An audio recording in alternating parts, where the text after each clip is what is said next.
ನಿನ್ನೆ ದುಬೈನಲ್ಲಿ Asia cup final ನಡೀತು. ಬದ್ಧ ವೈರಿಗಳು ಮುಖಾಮುಖಿಯಾಗಿದ್ರು. ಪಾಕಿಸ್ತಾನವನ್ನು ಬಗ್ಗು ಬಡಿದು ಭಾರತ ಮತ್ತೊಮ್ಮೆ 9ನೇ ಬಾರಿಗೆ ಏಷ್ಯಾ ಕಪ್ ಕಿರೀಟವನ್ನು ಮುಡಿಗೇರಿಸಿಕೊಂಡಿದೆ. ಆಪರೇಷನ್ ಸಿಂಧೂರವನ್ನ ಒಪ್ಪಿಕೊಂಡಿದ್ದಾರೆ ಪಾಕ್ನ ಕ್ಯಾಪ್ಟನ್ ಅನ್ನೋದು ಗೊತ್ತಾಗ್ತಾ ಇದೆ. ದಾಳಿಯಿಂದ ಹಾನಿಗೊಳಗಾದವರಿಗೆ ಬಹುಮಾನದ ಮೊತ್ತ, ರನ್ನರ್ ಅಪ್ ಬಹುಮಾನದ ಮೊತ್ತವನ್ನು ಕೊಡುವುದಾಗಿ ಆಘಾ ಘೋಷಣೆಯನ್ನು ಮಾಡಿರುವಂಥದ್ದು. ಏಷ್ಯಾ ಕಪ್ನಲ್ಲಿ ಭಾರತಕ್ಕೆ ಪಾಕ್ ಮಂಡಿಯೂರಿದೆ. ಇದರ ಜೊತೆಗೆ ಆಪರೇಷನ್ ಸಿಂಧೂರವನ್ನು ಪಾಕ್ನ ಕ್ಯಾಪ್ಟನ್ನೇ ಒಪ್ಪಿಕೊಂಡಿದ್ದಾರೆ.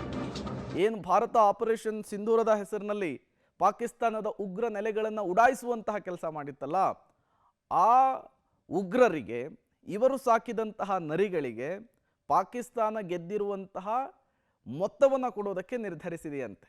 ಇದನ್ನು ಪಾಕಿಸ್ತಾನದ ಕ್ರಿಕೆಟ್ ತಂಡದ ನಾಯಕನೇ ಘೋಷಣೆ ಮಾಡಿರುವಂಥದ್ದು. ಈಗಲಾದರೂ ಒಪ್ಕೊಂಡ್ರಲ್ಲ ಅನ್ನೋದು ಖುಷಿ.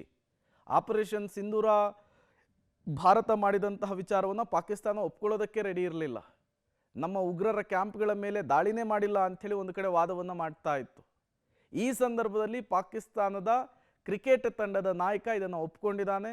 ಇದರಲ್ಲಿ ಹತರಾದಂತಹ ಉಗ್ರರಿಗೆ ಇವರು ಗೆದ್ದಂತಹ ದುಡ್ಡನ್ನು ಕೊಡೋದಾಗಿ ಈಗ ಘೋಷಣೆಯನ್ನು ಮಾಡಿರುವಂಥದ್ದು.